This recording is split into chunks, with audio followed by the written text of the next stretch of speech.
Hey everybody, Adam Savage, and I am in the catacombs, or actually just the archives of Prop Store in London with Tim. How are you, sir? I'm very well. How are you? Very good. Dude, okay.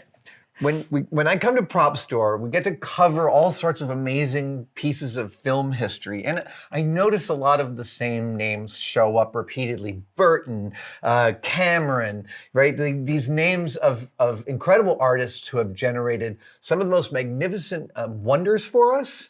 And some of the pieces of those wonders are often what you guys trade in. Yep. But it's really hard to beat this guy, Ray Harryhausen. Yeah, I think Ray Harryhausen seems to have been an influence on just about everybody.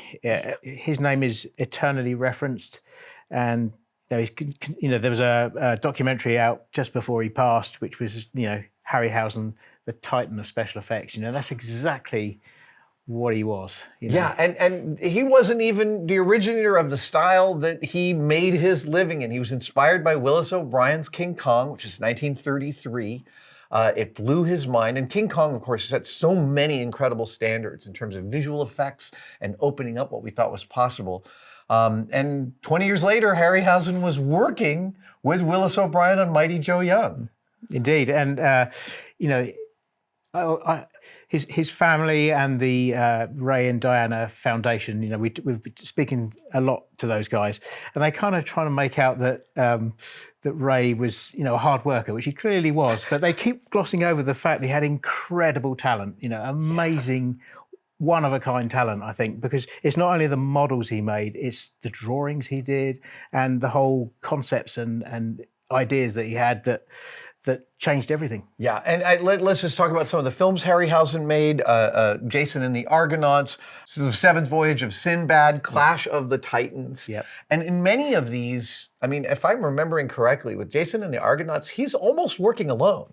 Yeah. Right? He's doing all the sculpting, armature building, and all the shooting, and he also invented his own filmic compositing process called Dynamotion. Yeah, and there was a lot of talk about, these films are almost directed by him because his involvement was so important and so kind of encompassing that, everything revolved around what Ray was doing. Yeah. I love Greek mythology. I read a lot of Greek mythology, actually. I've been working on this guy, the Minotaur, for a long time. And one of the things about Greek mythology I find funny is you'll be reading it and someone's walking down the beach and a god appears.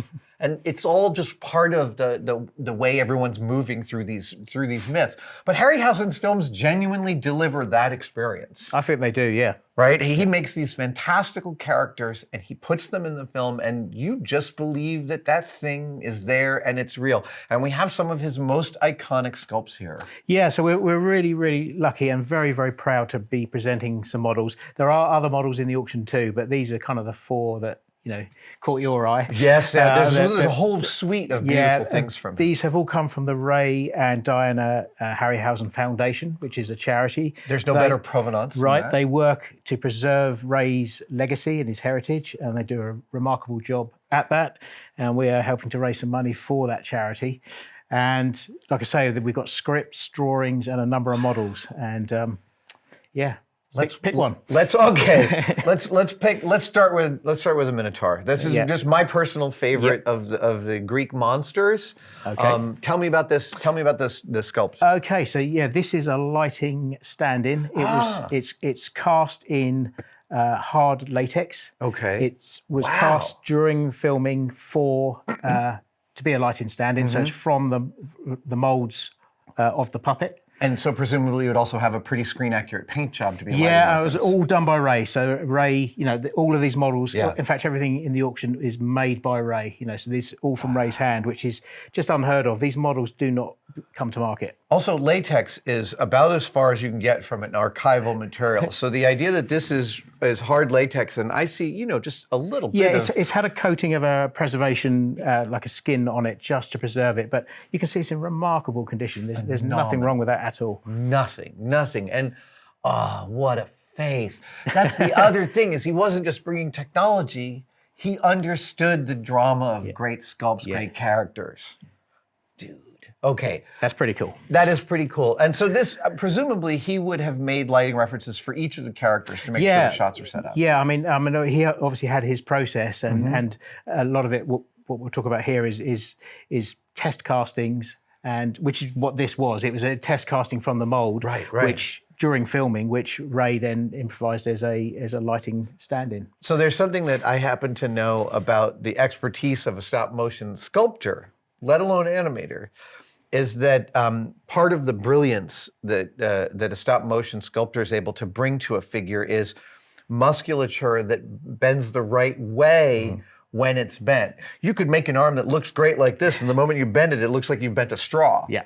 And so in every way, the musculature of the joints of these figures has been sculpted to accommodate movement. That's one of those facts about Ray that's quite well known, that his study of musculature and skeletons and how bodies and creatures moved, and it comes out in the models. They are just stunning. It really does. All right, let's talk about Kali. Yeah, Kali's my favourite. I know everybody kind of likes the skeletons, but I love the skeletons. Yeah, but for me, Kali, A Golden Voyage of Sinbad. So what's that? 1973. Yep. To me, and I think Ray's often spoken about how this was the hardest thing to animate. Really? And why did he even take it on as a concept? Because it's just crazy. So I swear, I think I saw this movie when it came out. I Wow. was 6 years old, and I remember it scaring the crap. Well, that would have imprinted on you then, because you're the right age for that. And when Kali comes alive and is obviously taking on all the sailors with the swords. What did he say was so? Did he say what was so difficult? I just think about trying to executing animate, 6 arms, Right. with her moving around as well. It's just, I can only assume if somebody like Ray Harryhausen says it's difficult to animate, I'm gonna. this? It's going to be nigh impossible. I reckon so. Look at the belt of skulls. There's so much. I mean, what I love also about seeing these close up is there's so much great detail, but there's no more detail than necessary. No, it's what's going to show up. Right. And again, this for me as well. What stands out about this particular piece is it's a work of art. I mean, this could be a 1,000-year-old statue uncovered somewhere, and it'd be just as beautiful as this model. This is made of resin, so it's going to last forever. So this is not one of none of these are a stop motion puppet. No. Yeah, These this is a solid resin casting. solid resin casting that was used as a lighting stand-in. Again, Okay, cast by Ray, cast painted by by Ray. Ray. The swords made by Ray. Just. Oh man. And that's, it's kind of mind-blowing. And it's on the cover of our catalogue. What else can I say? Fair. Totally fair. Let's go to this guy, Talos. Talos, yeah. Talos. So I guess, maybe an American. So Talos, I'm happy to mispronounce it. So I think Talos is arguably certainly more popular characters, and I still maintain that scene. Jason and the Argonauts, of course, in 1963. That scene where he first comes alive, Hercules goes into the base, steals a spear or something, doesn't he? And then he comes alive, and it's just the way that head moves around. And that sound, the sound of screeching metal, it's superb. And there you go, Talos. And so even today, when I watch that scene, you can see that it's stop motion animated, and a cursory glance might make you feel like it's a little primitive. But you watch that whole scene and the way the drama plays out between the characters, everything you need is there. Walks out to sea. I mean, it's pretty awesome. So this is a resin casting again. It was it's called a preservation casting. So Ray resculpted Talos in the 80s to make a bronze, and this is from that mold. I see. When you say preservation casting, it's like he's going to run a bunch out of the mold, but this is one to hold sacrosanct so that you have the perfect exactly. reference. So it's all done by Ray, which is in the 80s. In the 80s, there was a release of a bronze from the same mold at the same time.